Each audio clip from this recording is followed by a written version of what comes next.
Bismillahirrahmanirrahim. Assalamualaikum warahmatullahi wabarakatuh. Perkenalkan, nama saya Hestri Sastia Fardana dengan nomor mahasiswa F10711811014. Saya mahasiswa Universitas Tanjung Pura, program studi pendidikan biologi. Video ini sengaja saya buat untuk memenuhi tugas ujian akhir semester mata kuliah taksonomi tumbuhan tingkat rendah mengenai materi fungi, lichen, dan lumut. Selanjutnya, saya akan membuat video memuat materi tentang lumut. Mari saksikan. Lumut, atau dengan nama lain, Bryophyta. Bryophyta adalah tanaman dengan struktur tubuh yang sel-sel penyusunnya sudah terspesialisasi. Lumut yang mampu bertahan hidup di darat dengan kondisi tempat tumbuh yang teduh dan lembab. Mereka biasanya hidup di atas tanah, batuan, kayu, dan kadang-kadang di dalam air. Adapun ciri-ciri umum lumut yang dapat ditemukan yaitu kelompok tumbuhan yang telah beradaptasi dengan lingkungan darat, penyebarannya menggunakan spora, mempunyai pigmen fotosintesis berupa klorofil A dan B, dan pati sebagai cadangan makanan utama. Umumnya berwarna hijau, dinding selnya tersusun atas selulosa, reproduksi secara vegetatif dan generatif. Adapun ciri-ciri dari lumut yang lebih spesifik yaitu tumbuhan dengan bentuk tubuh peralihan antara talus dengan kormus, tidak memiliki pembuluh angkut, mengalami metagenesis, generasi gametofit lebih dominan, menghasilkan spora, hanya mengalami pertumbuhan memanjang, dan tumbuh terutama di tempat yang lembab dan teduh. Adapun tumbuhan lumut menempati berbagai macam habitat. Banyak yang tinggal di daerah lembab, lokasi yang teduh, dan berkembang di lantai hutan dan sekitar pangkal pohon. Lumut juga biasanya dikenal sebagai moss.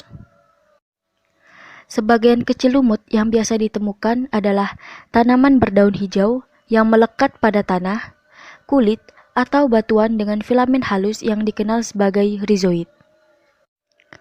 Lumut juga memiliki klorofil sehingga dapat berfotosintesis. Sebagian besar lumut merupakan tumbuhan terestrial atau hidup di daratan. Kelas pertama yaitu kelas Hepaticopsida atau lumut hati. Memiliki ciri-ciri yaitu Hepaticopsida atau lumut hati banyak ditemukan menempel pada substratnya di bebatuan, tanah, atau dinding tua yang lembab.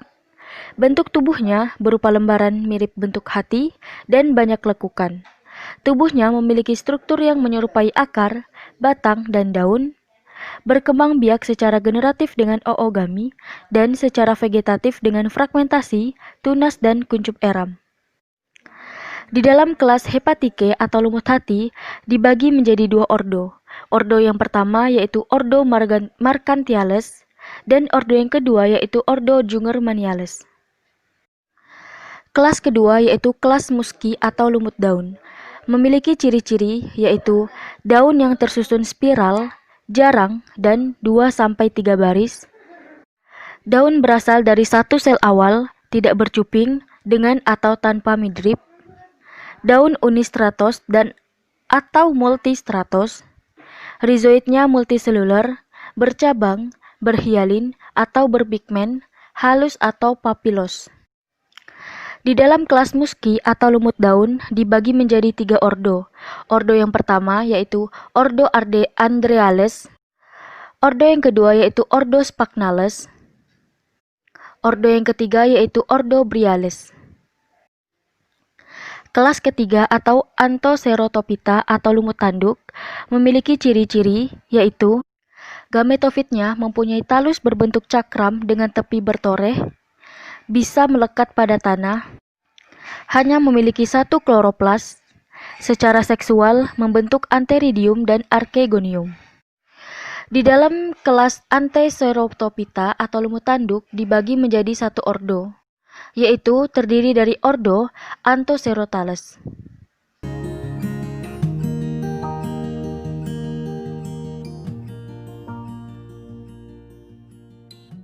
Nah, itulah tadi materi mengenai ciri-ciri, klasifikasi, dan contoh spesiesnya.